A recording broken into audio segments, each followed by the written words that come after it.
Thomasville is one of the most livable places I can imagine. You've got the walkable downtown and then surrounded by these beautiful longleaf pine ecosystem. Thomasville, Thomas County is unique in the Southwest region for small business and large business. The community itself really values the importance of supporting local. Thomasville may sound like something out of a storybook, but like all real cities, it faces challenges. Every community faces limitations from the business perspective. One of the things that we often hear businesses complain about is people are out because they're taking care of a sick child, or people are out because there's no child care. The biggest thing with daycare in this kind of a rural area is there's not many. Really, most families are faced with, do I go into the workforce? And if I do, am I able to find child care? And so it doesn't matter, what socioeconomic background you're from, the child care challenge is there. All the daycares were full. Unfortunately, it's a lot of problems that people run into, and then plus the age groups that I had. They had one for this one, but none for this one. For this area, it is kind of a little bit harder to find daycare, I feel like. Actually, some of my friends from work and stuff, they're looking for daycare. You'll have parents coming in or having issues with daycares, and whether it's they're all full or they don't have the hours. A lot of these providers have waiting lists of 40 people. We as parents, we have to provide for our families. We have to provide for our kids. And without suitable daycare, it does not allow some parents to work. The workforce plan assessment of Thomas County showed just how bad the childcare crisis was. The report found there are quality-rated childcare slots for only 39% of children under 5. But once you factor in staffing shortages and centers that don't accept state assistance, the figure really works out to 1 spot for every 5 children under 5. That's a catastrophic lack of childcare, in my opinion. After the workforce plan assessment was done, one of the first things that the Chamber did was look for opportunities to work with child care providers to expand their services and increase the number of seats for quality-rated child care. These are some of the hardest working people I've ever met. I've been working in child care since 2014. We're kind of the foundation. Well, really at home it starts, but we're the foundation to get them ready for school and life. With a good quality child care center, it's not just babysitting. You teach them, you make sure they're reaching every milestone. You have to take time, and that's one of the reasons why, my name is Hands-On Learning Academy, because I like to be hands-on. My staff like to be hands-on.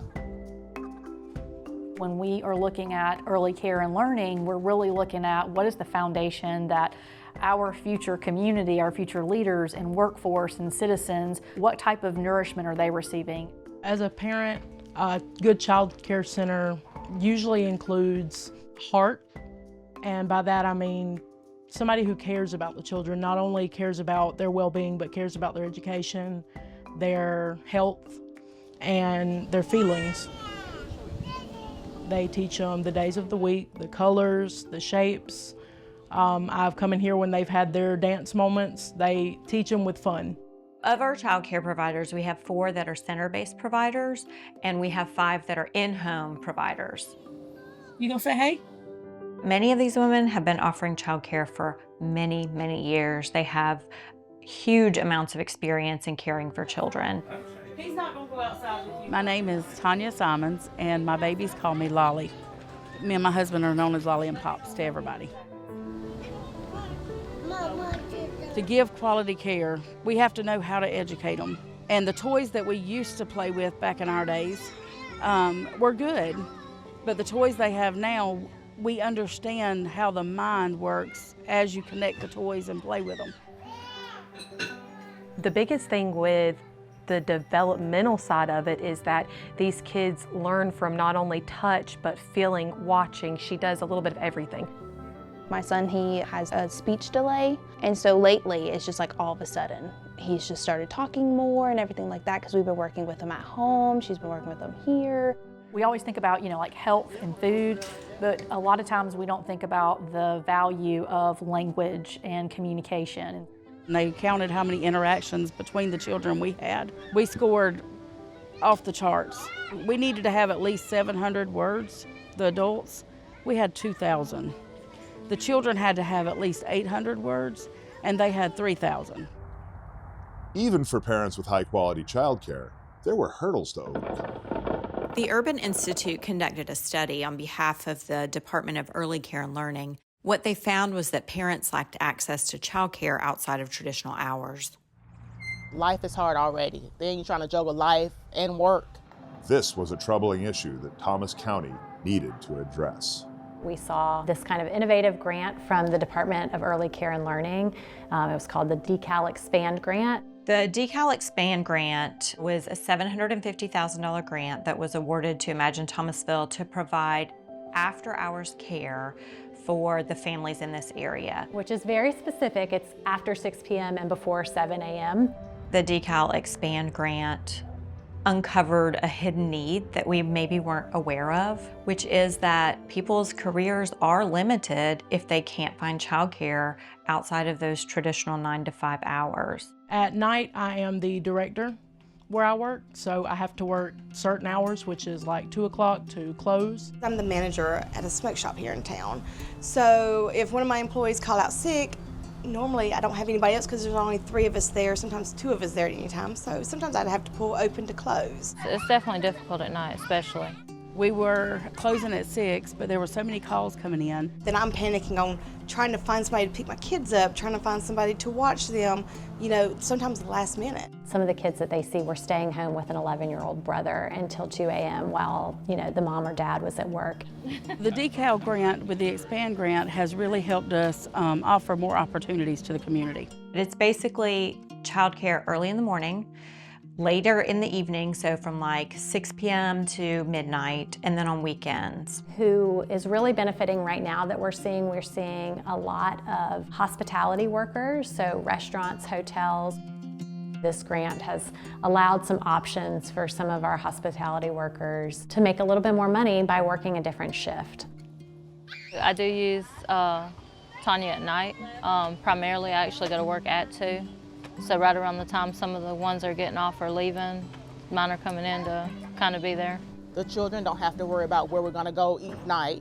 The parent don't have to be at work stressing, is my child being taken care of?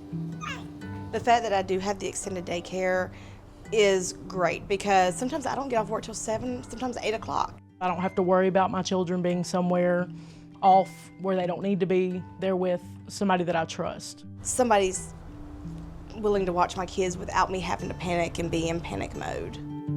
The grant program offered financial assistance to parents for extended hours. For a lot of them, it's meant really they have very little childcare expense because of this grant program. Grant funding has also assisted the childcare providers themselves. It's a reimbursement grant. They can use it for any of their direct expenses, like purchasing books for the kids who come at night or cribs for the kids who stay overnight. It also gives my center room to allow my staff to earn extra hours as well, so it's been a blessing. And also to help them as business women, we were able to provide some professional coaching to them, business coaching. One of our child care providers, we had just connected her with a QuickBooks coach who put all of her information in QuickBooks for her and helped her understand her profit and loss statement. That has been super satisfying to take these extremely hardworking women and pair them with some business training and acumen so that they can be successful at doing what they're doing. As a result of the Decal Expand Grant, there have been 28,000 hours and counting of non-traditional, quality-rated childcare provided. I am so grateful for the program because it does allow me more freedom to be able to work to provide for my family. But the childcare crisis in Southwest Georgia is far from over. My advice would be to make the grant permanent so the parent don't have to, worry or stress, do I have enough money to pay child care or do I have enough money to buy grocery? We think that starting more family care providers might be the next step that we'll take in trying to crack this child care. It's going to take a lot of different solutions. We at Imagine Thomasville are in the process of establishing a foundation to access funding to deal with the issues that are those workforce issues, one of them being child care. This is not a somebody else problem, this is an all of us problem.